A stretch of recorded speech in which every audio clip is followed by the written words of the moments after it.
This You're is welcome. this is just too much. I don't know where to start. You have really, really elated me to the level that, anyway, as far as there's life, I'll reach those levels. Amen. And Wow. this is the book. Wow, look how pretty it is. Now, can you guys see? Can all of you see the book, please?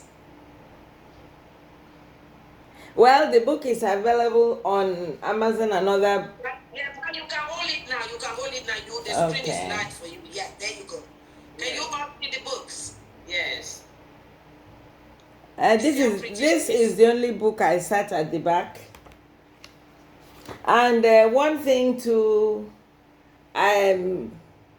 Pastor Evangelist Florence didn't, anyway, I didn't add that. It's something here that does science not owe the woman the discovery of her true class. Say it again, ma. Read it on. Does science? Does science not owe the woman the discovery of her true class? Which means the woman belongs to a special class that that science should discover. And I go on to say that the woman was created as a balance and an antidote for the man's actions.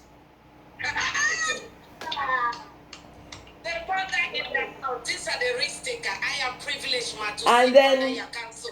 The last, again, she is also a vaccine for the man. So women put on the message, and women are the vaccine of the. So this wow. book came in as I think it's my 14th book. Very good. Congratulations. Thank you, madam. So you've talked so much. I don't even know what to talk again. You've said so much. But I'll still add a little. So my presence here must be relevant. But before I go to talk about the risk, I'll also bring in this book, Beyond a Sojourner. Beyond a Sojourner. It is the sojourner. Sojourner, yes. Yeah, it's journey, it's travel. Yeah. It's also one of my books. They're all available online. Once you type Margaret Tudor's books, they all come out. I like to tell you a little about the world and the risk about the world. And this book, I've compared it first. I've compared the world to the local market scene. And there are two things about the market. You saw the video. I watched it. Okay. The market, you have two things, either to go and buy or to go and sell. Yeah. And that is the world. I said take note to buy or to sell. Yeah. And then when you go to buy, there are different types of buyers as well as different types of sellers. My God. If you are a seller, are you a hawker? Do you have a shop? Do you have where you have your stock? Do you have an address where your customers will come in and buy from or patronize you? That's one. We have hawkers in the world. People that behave as if they were escorting others to the world. My God. They have no name. They have no identity. They just come in. They come in not recognized. They go out not recognized without leaving any footprints on the sands of that time. Then as a buyer too, do you have a list? Are you organized? Do you really know what you are going to buy in the market? Or you just go there, you buy as you like and move out, sometimes without really buying on impulse. Sometimes you don't buy what you went to buy. It happens. Those are the two types of buyers and sellers. There are very many of them. We need to talk about that. We don't have so much time. Then I also compare the market or the life. Sorry, I also compare life to the amphitheater. The world is an amphitheater, and you must fit into one particular scene and act your role. You must have a part. And if you do not have it, then you don't need to be in the world. Woman or man or child or whatever, from one stage of life to another, you must play a role. You don't sit on the fence, you do not criticize. Because you are, the glory only goes to the person in the arena. So I can just read it to you. I say it's not the critic who counts, not the man who points out how the strong man stumbled or where the doer of deeds could have done better. The credit belongs to the man who is actually in the arena, whose face is made by dust and sweat, who knows the great enthusiasm, the great devotions, and spends himself in a worthy cause, who at best knows achievement, and who at the worst, if he fails, at least he fails well during greatly, so that his place shall never be with those cold and timid souls who know neither victory nor defeat.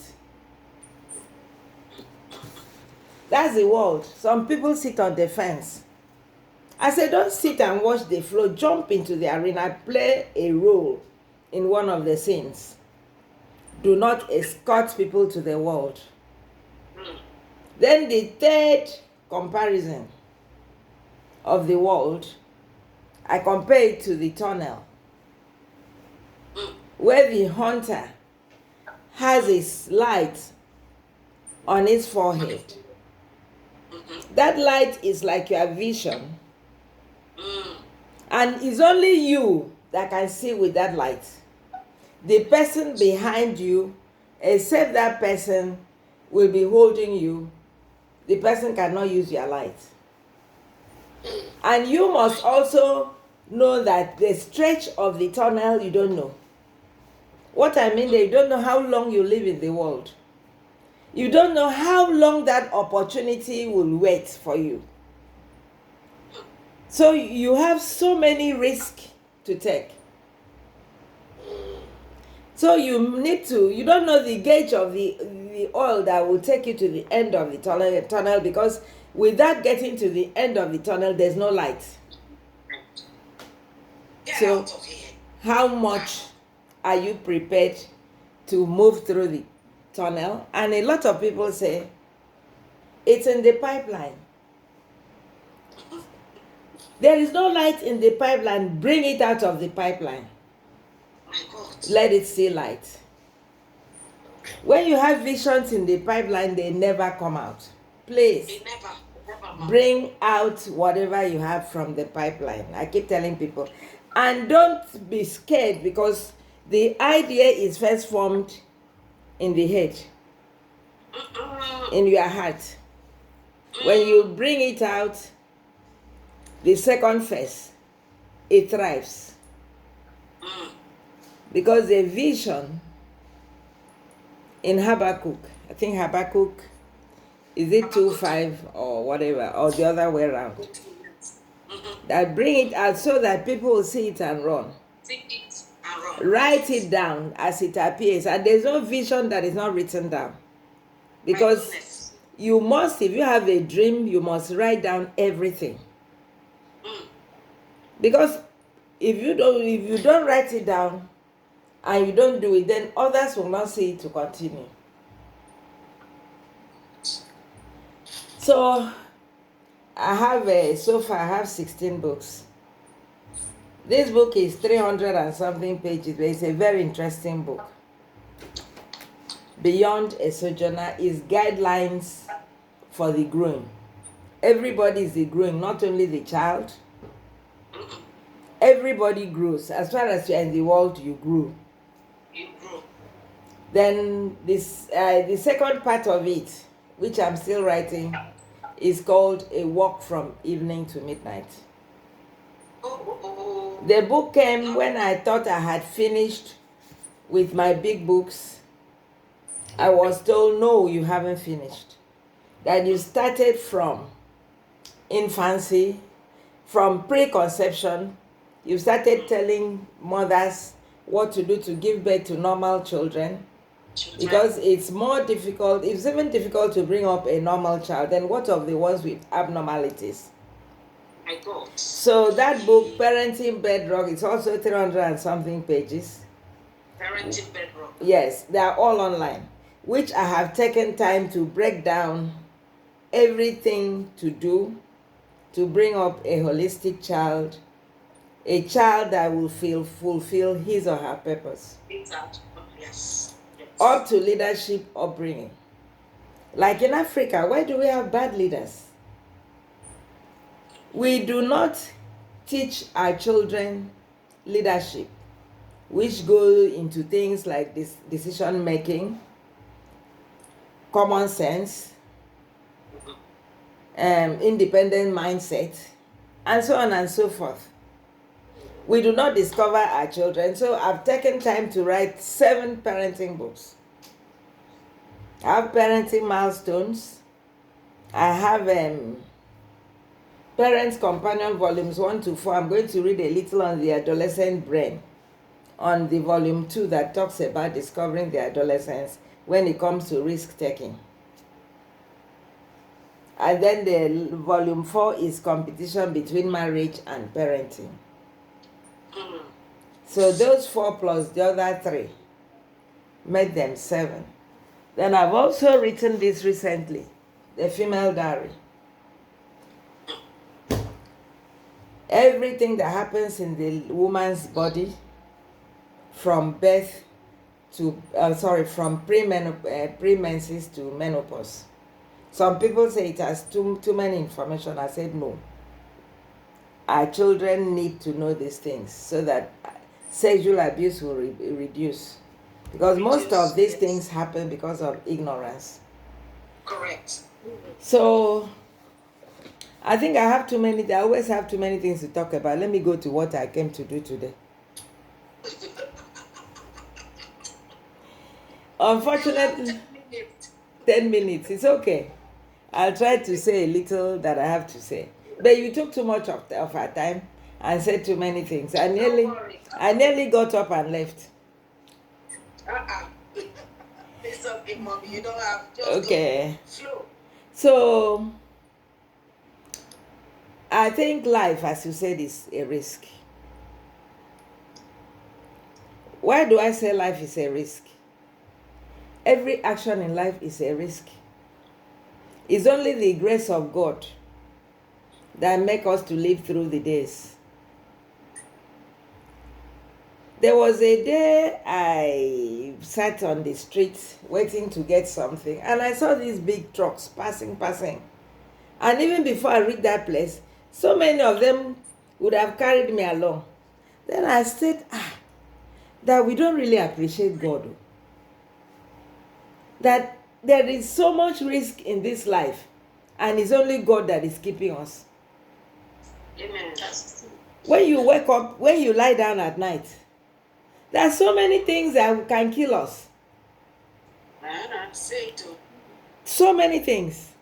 From morning, then you go out to work, you drive, you pass electric poles and those cables, they don't fall on your car and electrocute you. You don't even have an earthquake. It can happen anywhere that will bury your car. There are so many things you can even eat and develop food poison. My God. So we have, it's just the mercy of God.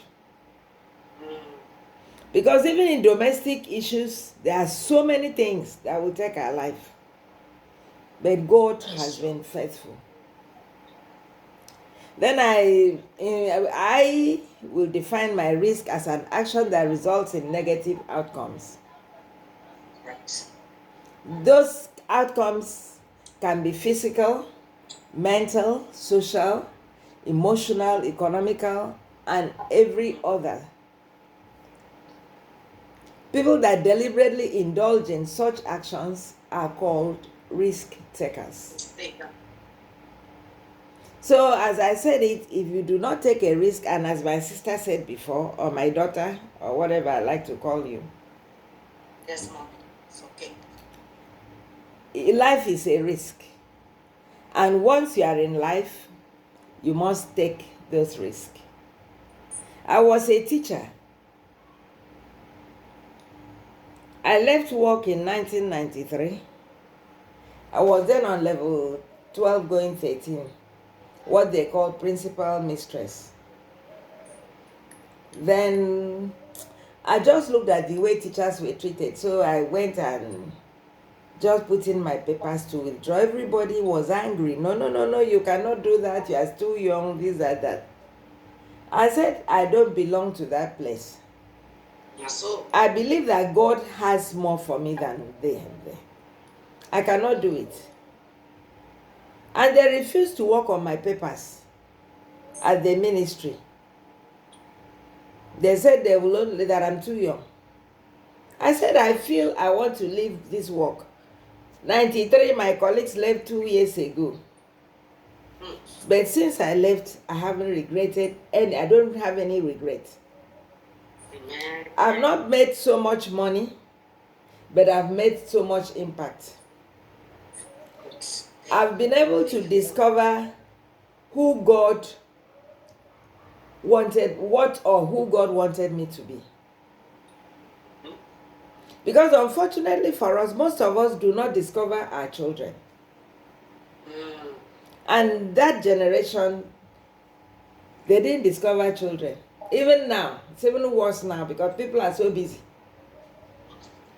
So when I got out, I had time for my children. They had allowance boxes. They had allowance exercise book. I taught them earning habits, all kinds of things.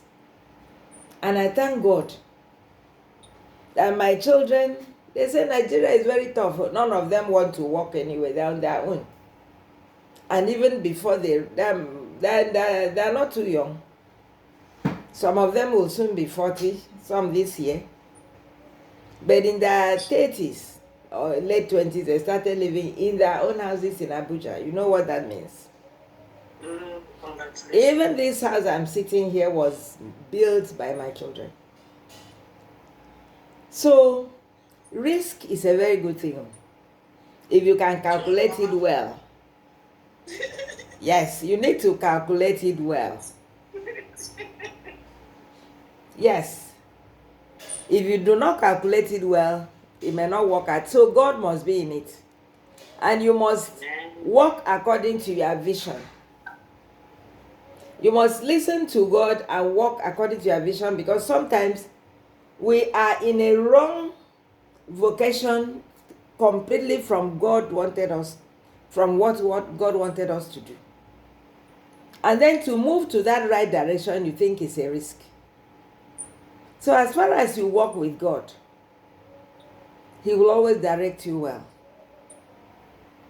Even what I'm doing now, I have an organization called Youth Reformation and Awareness Center.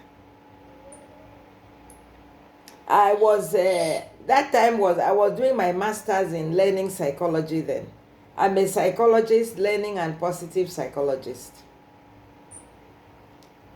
I was preparing for my exam. I fell into a trance. Usually I fall into trance not once or twice. And this particular book I'm writing, A Walk from Evening to Midnight. I've written about trance. I've said the number of times I've gone into trance. I know some evil witches and all that, they go into trance. As a Christian also, you can go into trance. If you really pray, some level of fasting, you can go into trance. Even my son, one of my last son that was born sick, could not breathe well. I went into a trance. And they told me, remove the cellophane from this boy's face.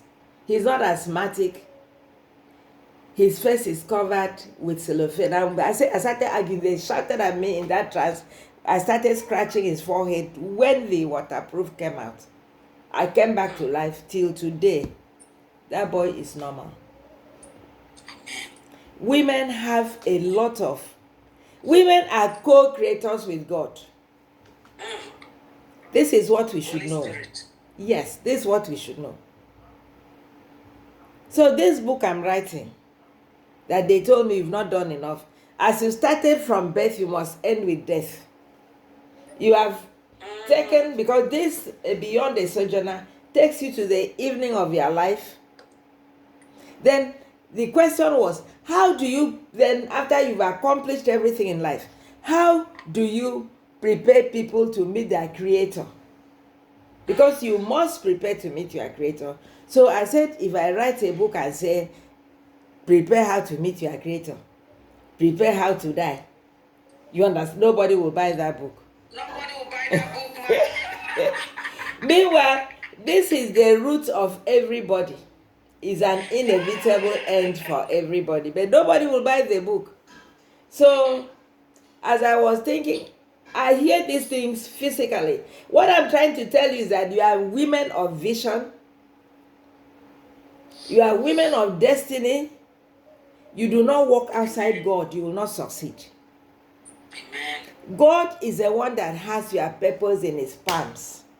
Amen. He's the only one that will make you to actualize who he wants you to be. And if you leave God out of your work on earth, you are wasting your time. Say it, mommy. So that morning,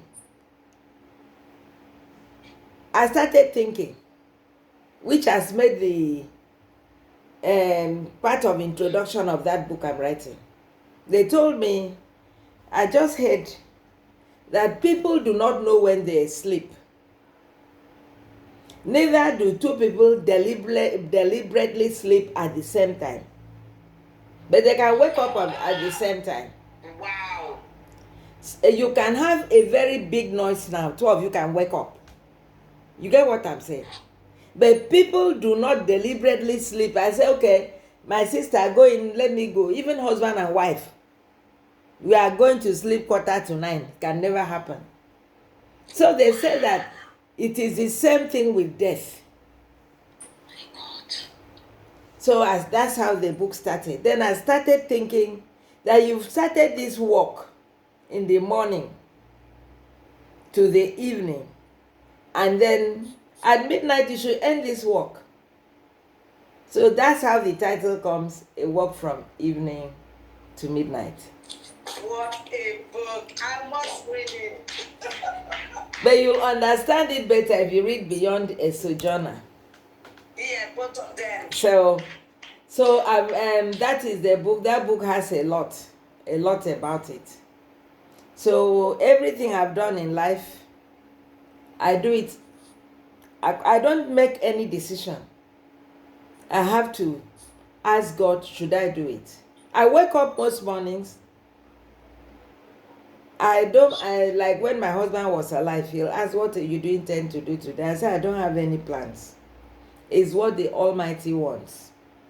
Amen. That helplessness, that you give all the strength to God, Ew. all the wisdom to God, Amen. every good thing to God, and become the opposite. He will never let you down. Amen. He will always fill that gap that no one can fill. Thank you, Lord. I have a lot to do. Maybe we do this conference again because the risk taking. Oh, yes, mother. I have prepared like so many pages here, but I cannot just start. I cannot just start. Saturday. I cannot just start it and just stop because there's a lot I have prepared for this risk taking. Yes. So. Yes. Thank you so much. Thank you so much, mother. We will bring you again. And you will be one of our international speaker for the June. So we know that America is your country. So that many that will come out. will hear, and your book, you will be coming with your book that will be a blessing to them. My books are printed in the US, funny enough. Like some of them are finished. I only printed a few, like this Beyond the Sojourner. I printed this, printed My Success All the Way, which I used to mentor young adults and adolescents. I printed them some thousands here to sell because they are going. But the other ones are in the US, like Parenting Milestones, Bedrock, and the rest. We will post it, Dr. Julia. We will post it on our forum. And like I said, we will open Confident Woman Forum, and Mom will be there so that she can be putting the book and other people that we have. Mother, please let me just share one thing with you. I think some of you have adolescent children. Do you have? Yes. You have teenage children? Does anybody have? Yes. Okay, even then you work with those children too. I just want to tell you a little about the risky behavior of those children. They cause